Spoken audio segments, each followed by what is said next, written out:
마태복음 25장 14절부터 30절까지인데 교독을 하실 때 좀 꼼꼼하게 좀 봅시다. 보시면서 누가 주인공일까 맞춰 봤으면 좋겠어요. 이 비유에 누가 주인공인지 좀 볼게요. 또 어떤 사람이 타국에 갈때 그 종들을 불러 자기 소유를 맡긴 것 같으니 각각 그 재능대로 하나에게는 금 5달란트를, 하나에게는 2달란트를, 하나에게는 1달란트를 주고 떠났더니 5달란트 받은 자는 바로 가서 그것으로 장사하여 또 5달란트를 남기고 2달란트 받은 자도 그같이 하여 또 2달란트를 남겼으되 1달란트 받은 자는 가서 땅을 파고 그 주인의 돈을 감추어 두었더니 오랜 후에 그 종들의 주인이 돌아와 저희와 회개할세 5달란트 받았던 자는 5달란트를 더 가지고 와서 가로되 주여 내가 5달란트를 주셨는데 내가 또 5달란트를 남겼나이다. 그 주인이 이르되 잘하였도다 착하고 충성된 종아 내가 작은 일에 충성하였음에 내가 많은 것으로 내게 맡기리니 내 주인의 즐거움에 참여할지어다 하고 2달란트 받았던 자도 와서 가로되 주여 내가 2달란트를 주셨는데 보소서 내가 또 2달란트를 남겼나이다.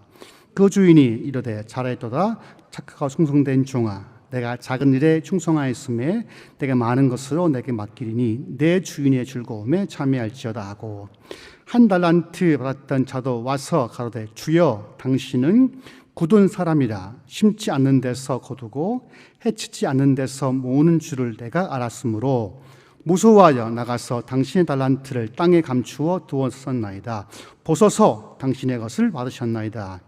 그 주인이 대답하여 가로되 악하고 게으른 종아 나는 심지 않는 데서 거두고 해치지 않는 데서 모으는 줄로 내가 알았느냐? 그러면 내가 마땅히 내 돈을 취하는 자들에게나 두었다가 나로 돌아와서 내 본전과 별일을 받게 할 것이니라 하고 그에게서 그 1달란트를 빼앗아 10달란트 가진 자에게 주어라. 무릇 있는 자는 받아 풍족하게 되고 없는 자는 그 있는 것까지 빼앗기리라. 핫도갑시다. 이 무익한 종을 바깥 어두운 데서 내어 쫓으라. 거기서 슬피 울며 일감이 있으리라 아니라. 아멘. 보통 이 말씀은 보통 이제 일반 교회에서는 12월 말에 직분을 세우고 마무리할 때 직분자를 세우면서 이제 충성하십시오 교회 이렇게 말씀을 근거로 하지만 여러분 이 말씀이 정말 그런 뜻일까요? 주님이 이 비유를 통해서 말씀하고 싶었던 게 단순히 교회에 충성하십시오 이거였을까요? 아니면 다른 게 있을까요? 이 본문에서 주인공이 누구일까요? 첫째, 주인. 두 번째, 제일 많이 받은 달란트. 그 두 번 첫째 종. 세 번째 주인공은 2달란트. 마지막 1달란트 받은 종. 주인공이 누구일 것 같아요? 자, 여러분. 만약에 전통적 해석이 맞다면 주인공은 첫 번째, 두 번째 종이 되어야 해요. 그렇죠? 충성했으니까. 근데 보게 되면 보통 영화나 드라마 보게 되면 주인공은 언제 죽죠? 제일 마지막에 죽죠. 그리고 대사가 많아요, 적어요? 많아요. 옛날에 그 드라마 모래시계를 보면 모래시계 아십니까? 모래시계? 우리 때 그 정말 유명한 드라마였었는데 그때 이정재가 나와가지고 이정재 영화 배우 있죠? 그 배우가 처음 나왔기 때문에 단 한마디 대사를 안 했었어요. 왜? 초짜기 때문에. 그처럼 사실 이 본문에 보게 되면 지금 끝까지 남아서 누구와 대화를 하나요? 주인과 마지막 종과 대화를 하죠. 그렇죠? 그럼 주인공이 누가 될 것 같아요? 마지막 1달란트 받았던 종이 주인공일 수밖에 없겠죠. 이 구조로 보게 되면.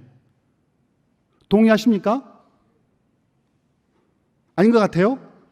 어떤 것 같아요? 사실 이 비유에서 주인공은 저는 그렇게 봐요. 저는 마지막 한 달란트 받았던 종이 주인공이에요.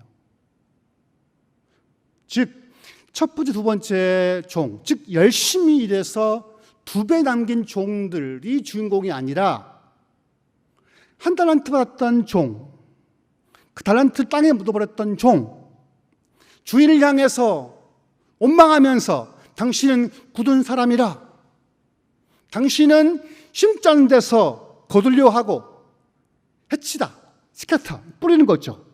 뿌리지 않고 거들려 한다는 거죠. 당신은 굳은 사람이야. 마음이 딱딱해요. 그러면서 주인을 향해서 원망하죠. 결국 이 비유는 주인을 향한 한 달란트 받았던 종의 원망과 저주가 핵심이에요. 보게 되면, 자, 어느 날 주인이 타국에 떠나면서 3명의 종들을 불렀었어요. 그렇죠? 불러서 각각 달란트를 맡겼는데, 보게 되면 재밌어요. 15절 보시면 각각 그 재능대로, 즉 주인이 3명의 종들을 계속 지켜보면서 그 종들의 재능을 다 봤던 거죠. 그렇죠? 그러니까 주인이 무심한 주인이 아니에요. 그 주인은 종들을 유심히 지켜보면서 각각 종들의 재능을 봤던 거예요. 그래서 재능만큼 달란트를 줬던 거거든요. 그런데 특이한 것은 달란트가 꽤 큰 화폐단위예요. 달란트가. 여러분, 한 달란트가 얼마일 것 같아요? 지금 우리나라 돈으로 환산하면 한 달란트가, 보통 주일학교 달란트 잔치하잖아요.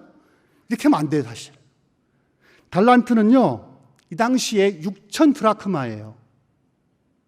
에? 드라크마가 뭐예요? 드라크마는 하루 품삯이에요. 이 당시에 하루 품삯이 한 드라크마인데 한 달란트는 6천 드라크마예요. 쉽게 말하면 6천일 동안 끊임없이 돈 안 쓰고 모을 수 있는 돈이 한 달란트인데, 지금으로 치면 하루 10만 원 일당 잡게 되면 한 달란트는 6억이라는 거예요. 6억. 작아요? 커요? 굉장히 큰 돈이에요. 신약 성경에 있는 화폐 단위 중에 제일 큰 게 이 달란트예요. 그러니까 아이들한테 달란트 비유, 달란트 잔치하면 돼야 안 돼요? 안 돼요. 그것은 너무 큰 돈이에요. 랩돈을 해야지. 너무 큰 돈이 사실거든. 그러니까 적어도 지금 주인은 최소한 종에게 6억을 준 거, 사업 자금을 준 거예요. 적어요? 커요? 큰 거죠. 근데 주인은 달란트를 줄 때 아무렇게나 하나 준 게 아니에요.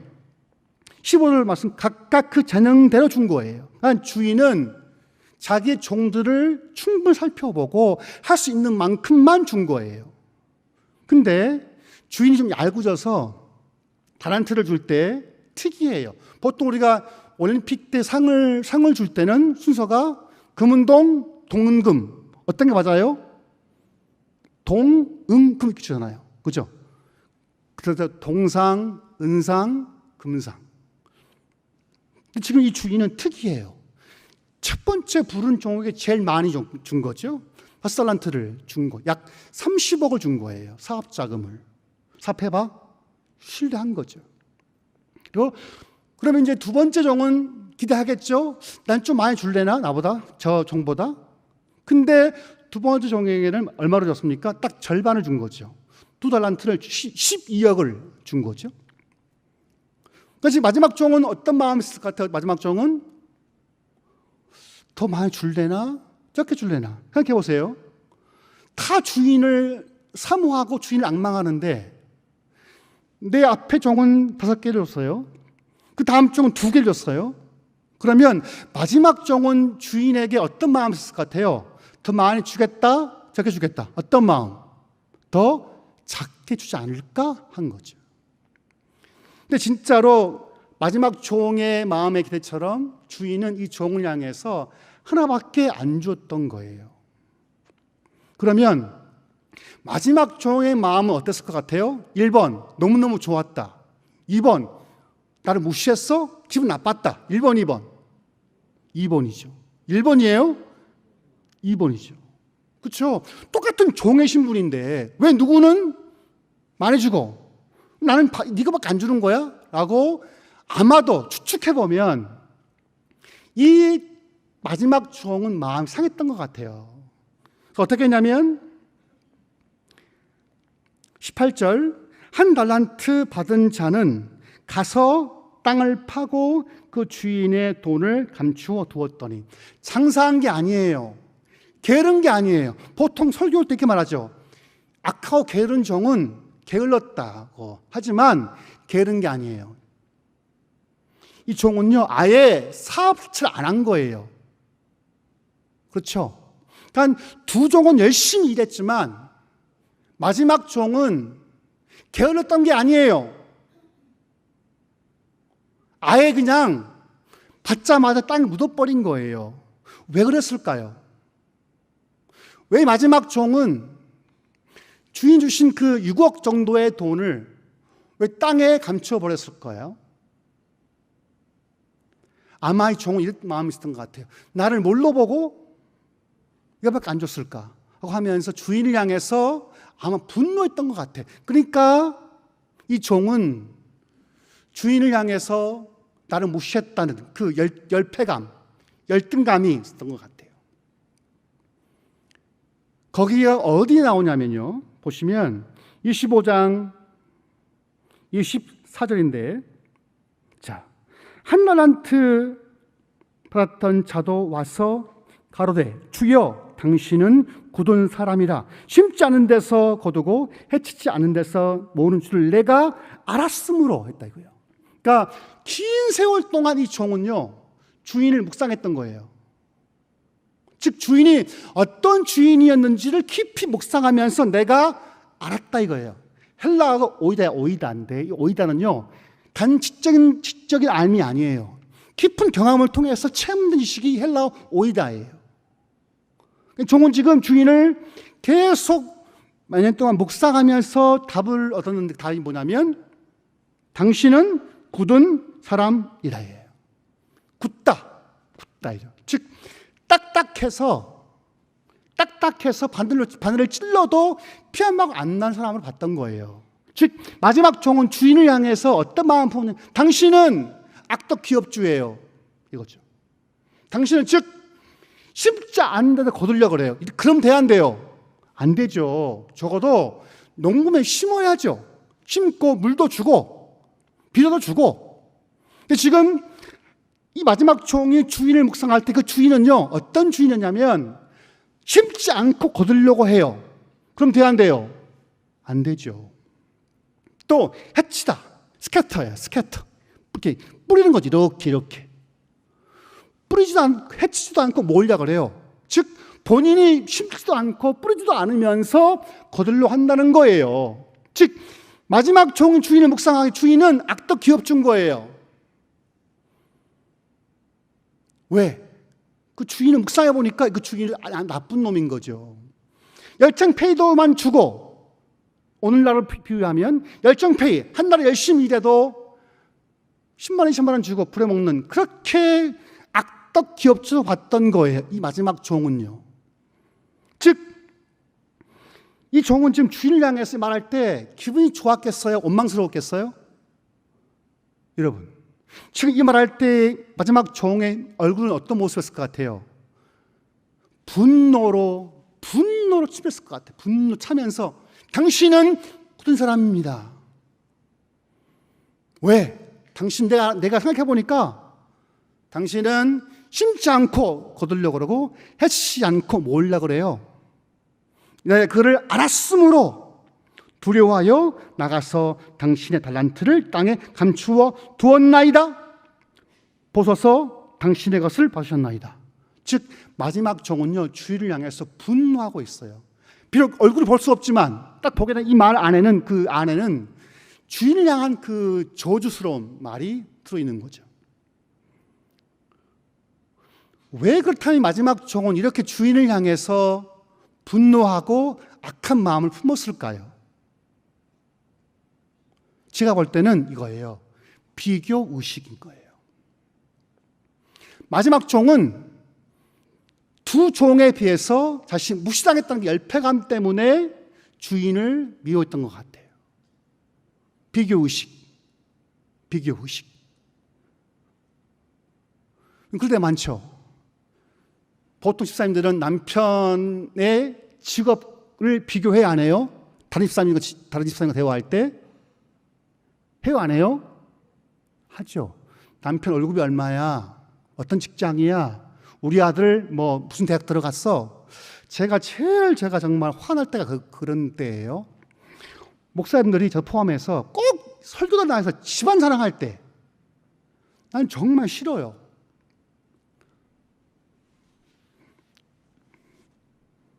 아니, 좋은 데 가면 좋지만 교인들이 안 좋은 데 가게 되면 미안하잖아요. 그럼 안 하면 좋은지. 꼭 어떤 분은 자랑을 해요. 근데 남편이 직업이 어떻고 아씨가 어떤 대학 들어갔고 그걸 왜 하냐 이거죠. 그것처럼 자꾸 비교하게 되면 사실 기분이 좋아져요? 짜증이 많아져요? 많아지죠. 한국은 평등하답니다. 평등사회래요. 평등자. 몇 평에 사냐? 몇 평? 몇 등이냐? 한다는 거예요. 한국 사회예요. 평등사회인 거죠. 요즘에 아이들은 아파트 평수를 따진대요. 초등학교 아이들이. 들어보셨습니까? 어떻게 우리 아이들까지 그렇게 돼버렸을까요? 물질 만능이지, 물질 만능. 몇 등에 몇 평 살아? 차가 몇 cc야? 이렇게. 비교 의식이 많으면 많을수록 우리는 우리의 심령 평안함을 잃어버려요. 자꾸 비교하게 되면 이렇게. 아마 이 마지막 종은요, 나머지 첫 번째, 두 번째 종과 비교해 봤을 때 자기가 너무 작게 받았기 때문에 기분 나빴던 것 같아요. 나를 뭘로 보고? 나를 무시했는가? 했던 것 같아요. 근데 그럼 정말 주인이 볼 때 5, 2, 1 이렇게 평가할 때 숫자로 봤을까요? 안 그랬다는 거예요. 보게 되면 25장 뭐를 보신 25장 21절 같이 볼까요? 같이 읽어봅시다. 25장 21절. 시작. 그 주인이 이르되 달아있도다. 흥성낸 종아, 내가 큰일 작은 일이에요. 5달란트 우리가 볼 때 많죠. 30억 정도 됐으니까. 근데 주인이 볼 때 그 달란트는 작아요, 커요? 작아요. 우리가 볼 때는 많지만 우리의 인식은 비교했을 때 크지만 주인의 마음, 주인의 본 마음, 주인의 원래 마음은 그것도 작다는 거예요. 즉 주인은 비교하지 않아요. 따지지 않아요. 또 23절 그 주인이 이르되 잘했도다. 같이 읽읍시다. 23절 시작. 그 주인이 이르되 잘했도다.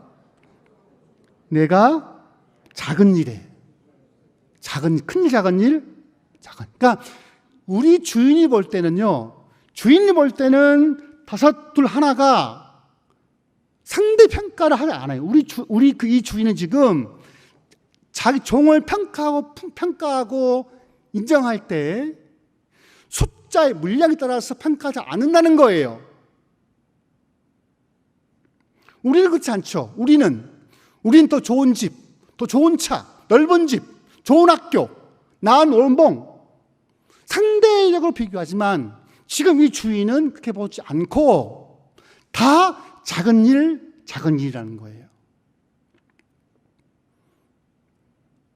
즉 우리가 섬기는 주님은, 우리가 주라 부르는 주님은 우리를 평가할 때 상대 평가를 하지 않는다는 거예요.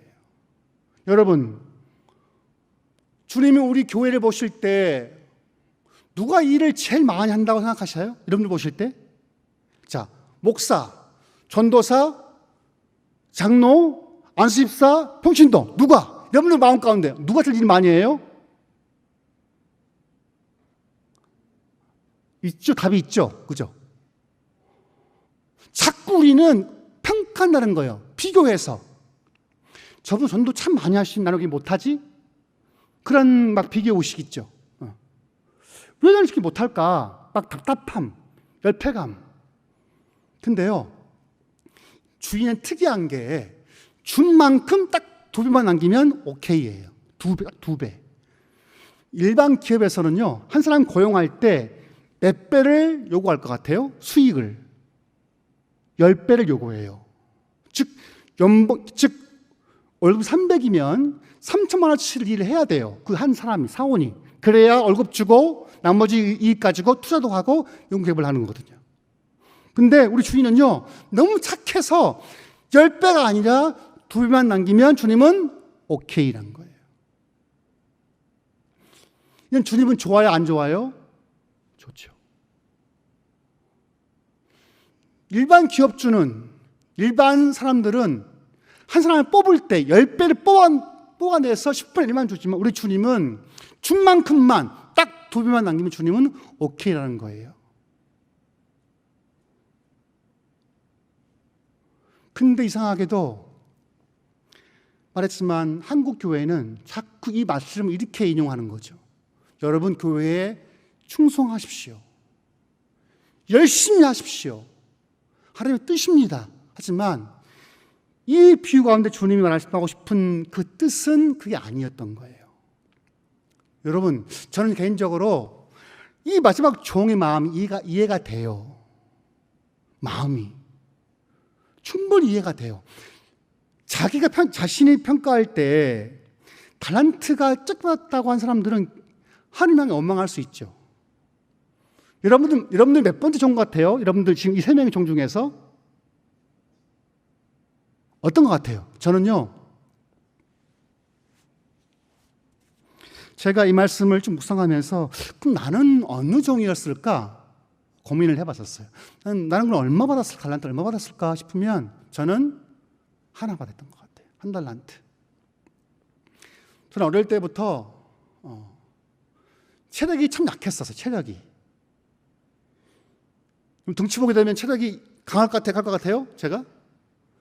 될 것 같죠? 저는요, 초등학교 때부터 1km 마지막 체력장을 하면 꼴등이 3번째 이렇게 들어왔었어요.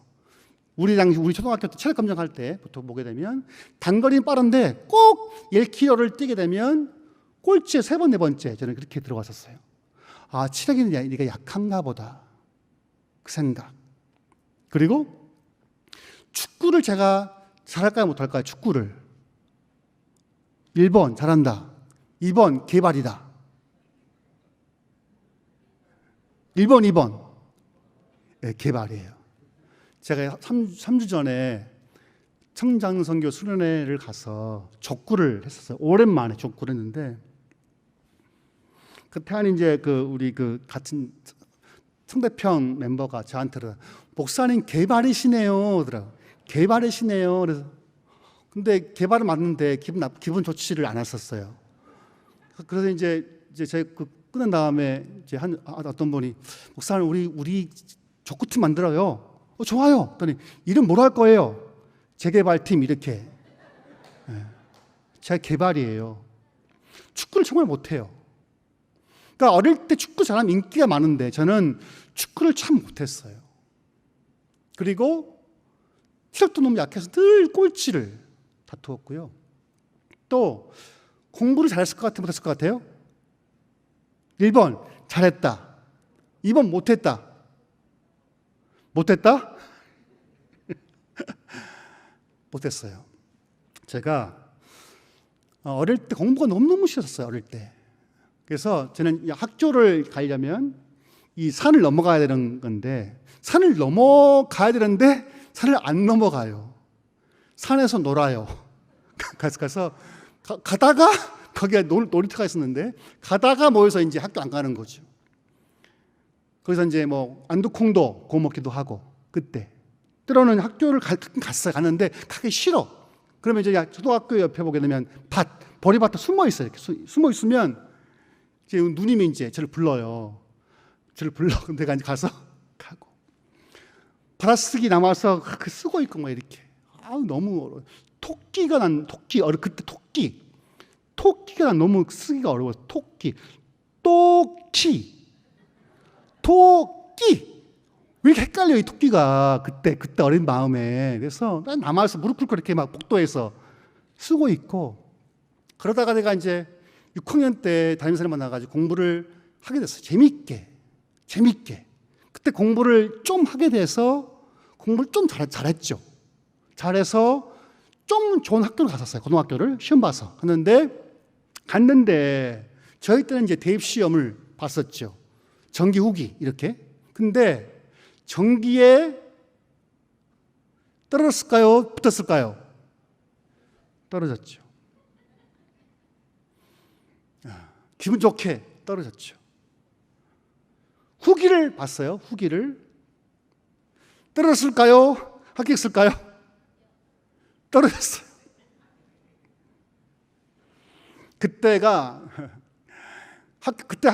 학교 발표를 학교 가서야 벽 보고 이제 봤는데 내림이 없는 거예요. 근데 그때 이제 누님이 같이 갔는데 누님이 그때 대학 떨어진 거 보면서 노래를 부르시더라고요.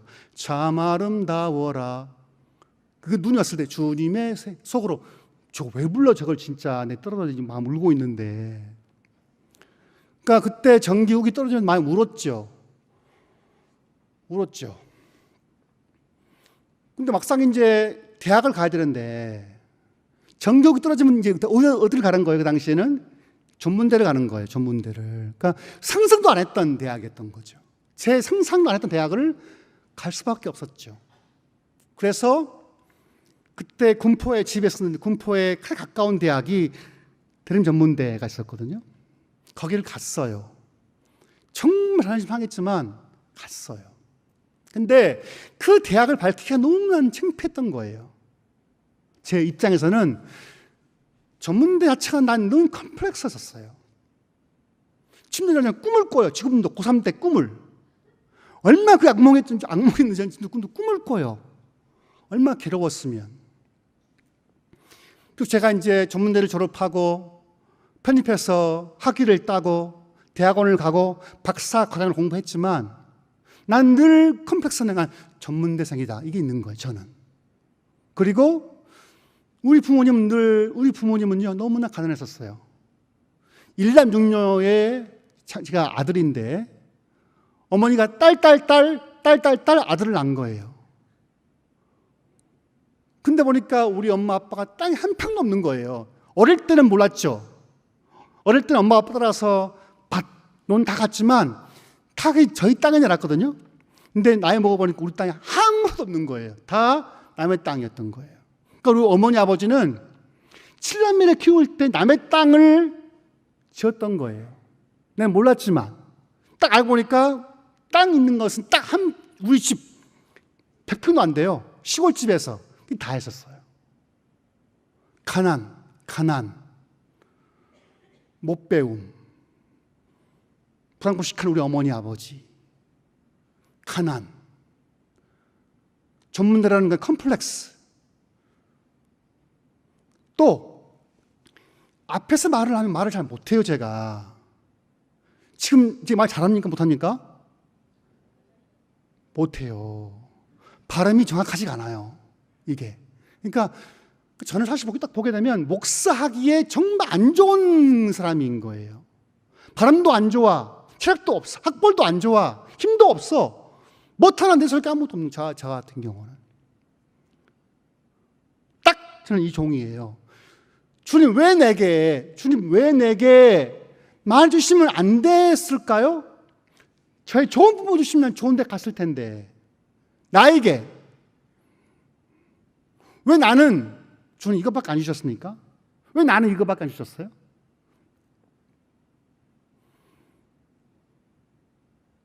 혹시 여러분도 그렇지 않아요? 주님 왜 내게는 이것밖에 안 주셨어요?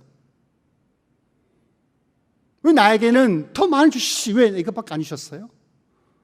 그렇지 않습니까? 원망할 수 있죠. 근데 우리 주님은 우리 인생을 평가하실 때, 우리 삶을 평가하실 때 남과 비교해서 우리 평가하지 않는다는 거예요. 제가 신분예배당 전도사할 때 그때 이제 그 겨울날이었는데요. 그때 이제 어디입니까? 충청도 그 쌀은 뭐죠? 뭐죠? 그 쌀 있잖아요. 뭐예요? 그거. 영산포 거기 신두리 쌀. 그거를 이제 그 목사님이 부탁을 해서 우리 교회 앞에 한 집사님 계시니까 갖다 드리라고 해서 메고 갔어요. 바로 앞집에 있었어요. 그 당시에. 이름 까먹었는데 그 집사님. 근데 그분이 할머니셨어요. 그 당시에. 15년 전이었으니까. 딱 갔는데 반지하예요. 반지하. 그리고 딱 가니까 옆에 폐지를 쌓아 주셨던 폐지를 이렇게. 그래서 이제 쌀을 전해주면서 그분을 위해서 기도를 하고 이제 나왔죠. 나오는데 이 할머니 집사님이 이렇게 막 꺼내서 봉투 이렇게 주는 거예요. 아니 그 폐지 모아서 파는 분인데 그 당시 그 딸이 또 암이었거든요. 암. 근데 그분 일은 그분 하는 교회 사는 일이 없어요. 그분 그냥 교회 와서 앉아 있는 게 그분의 일이었던 거예요. 그냥 앉아서 기도하고 예배하는 것. 전도 못 해요. 힘들어서. 못 가르치죠. 할머니인데. 자, 주님이 그 할머니의 요구하시는 거하고 목사님 저에게 요구하시는 것이 똑같을 것 같아요? 아니에요. 주님은 그 집사님에게는 그만큼 요구하신다는 거예요. 그 한 줌만큼만. 주님은 악독 기업주가 아니라 하나 주고 10개 요구하신 것이 아니라 그분에게는 그게 최선이었던 거예요. 자리시켜주는 거. 전도 많이 못해도, 기도 많이 못해도, 헌금 많이 못해도 그분의 역할은 새벽기도 와서 기도하는 거, 수요일에 나와서 자리 지켜주는 거. 그게 그분의 달란트였던 거예요. 여러분, 우리 주님은요, 우리 삶을 평가하실 때 절대 타인과 나를 비교하지 않습니다. 내게 주신 것만큼만 주님 우리에게 요구하세요. 그게 우리 주님이세요. 사도 요한의 제자 폴리캅 있어요. 폴리캅. 요한복음을 쓴 사도 폴리캅의 직계 제자 사도 폴리캅 순교 이야기를 들어보면 참 기가 막혀요.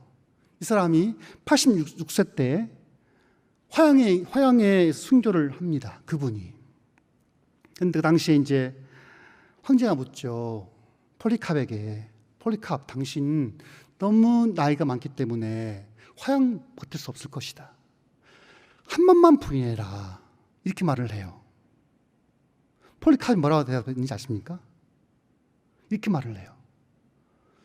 내가 80년 동안 주님을 섬겼을 때 주님은 단 한 번도 나를 배신한 적이 없었다.